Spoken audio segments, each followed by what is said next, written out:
Now, this question is very, very common in relationships, even marriage. What do men really want, and what do women really want?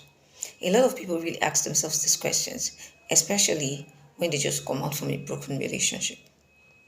When a girl breaks up with her boyfriend, she then asks herself, what do men really want? I did a lot of things in this relationship. I put in my time, my resources, everything. But yet, this relationship didn't work. What do men really want? Likewise, the men. When they do all they think they can do in a relationship and it doesn't work out, they ask themselves, what do women really want? So, a lot of people date for different reasons. My going into a relationship, my reason for going to a relationship might be totally different from your reason of going to a relationship. So, it's totally different. So, my dear, relationship doesn't have a particular rule or a particular principle that one has to follow. It is individually defined. So that is why what works for Mr. A might not really work for Mr. B in a relationship. So it is best for you to really sit down and ask your partner, what do you really want? This will help you to know how best to let your relationship work better. But if you just conclude that all men are the same, all women are the same, my dear, you always make mistakes in your relationship. So all men are not the same, all women are not the same. Know your man, know your woman. Judge her based on who she is and not judge her based on your past experience or what you have been through in a relationship before. So if you keep comparing her to your to the ladies you've dated before, then my dear, you're not gonna make any progress because your mind is still behind. They're still thinking about your ex. Is a very big barrier to relationship. So if you have someone you're dating or you're married, focus on your partner. Stop talking about past experience. Oh, and when I was dating Amaka, she usually calls me every day. So you're expected to be calling every day. Instead of you using when I was dating Amaka, why don't you just say, babe, I would love it if you call me every day. It will really make me happy. It's better than you comparing her to someone else. She might not even find it funny, and this can really bring misunderstanding in marriage and relationship. So you need to love your spouse, focus on them, and find out from them what do they really want. What do men want? What do women want is a general question, but what do you want? What does your woman want and what does your man want? So this is very, very important in marriage and relationship. So it takes you to make your marriage work, it takes you to make your relationship work. Seriously, you have to be intentional that I want to make this work. Know your partner. You need to know the person that you're dating very well. If you know the person you're dating, then you'll be able to defend that person anytime, any day. Seek to know, ask questions, be intentional.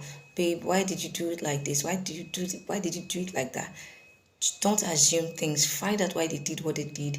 It will help you better to understand them and also to even trust them, especially when they are honest. Always honest with you. So, my dear, seek to know your partner and don't just conclude based on one bad habit that you find out, oh no, no, no, I don't like this habit. Why don't you call him and say, oh, babe, this thing you just did, really, I really don't like it. Like, seriously, I don't like it and all of that. Please, I don't mind if you change so that we can really work things out, we can move on and all of that.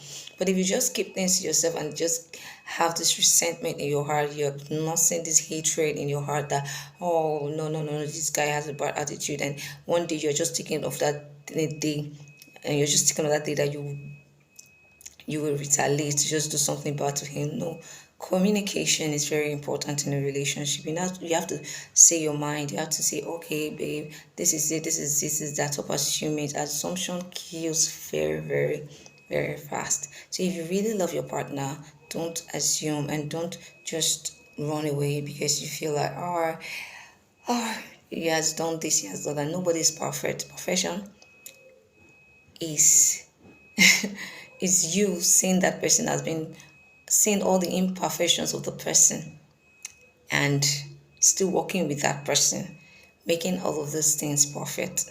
But if you're looking for one perfect woman, oh, I need a woman that can do all of this. She's a God-fearing woman. She can cook. She can do this. She can do that. She can blah blah blah.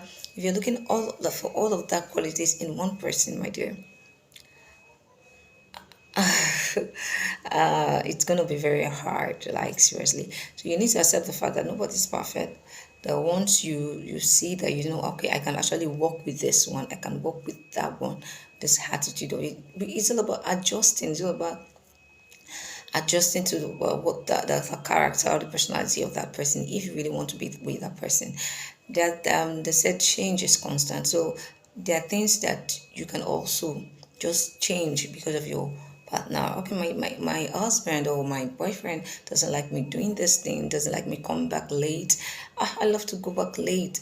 Okay, let me try and adjust. If I used to come home by 9 o'clock before, let me try and come home by 7 o'clock.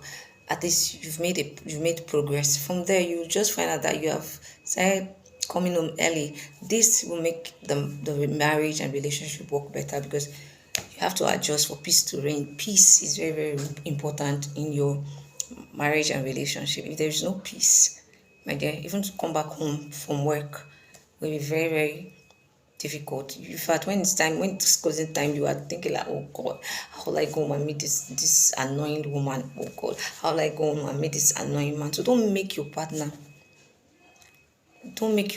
feel that way. Don't make them feel restless and troubled when it's time for them to go home.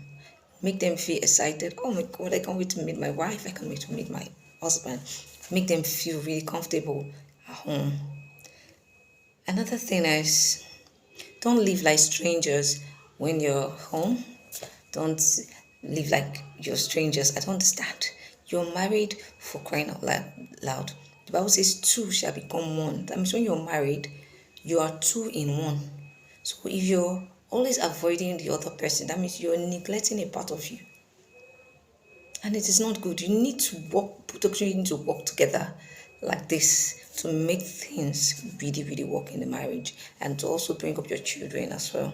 So don't live that kind of boring life when you're married. Oh, because I'm married, I can't enjoy life anymore. You just no, you still have to enjoy life. If you have a partner that understands, if both of you have one mind and you you you you understand each other, then my dear, you will not find your marriage and or relationship boring. You'll be so excited.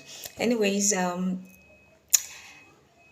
these are just few tips about having a good marriage and a good relationship. I hope you enjoyed it. Do have a nice day, and don't forget to subscribe to get you shine. Don't forget to like and subscribe. Do have a nice day. Bye.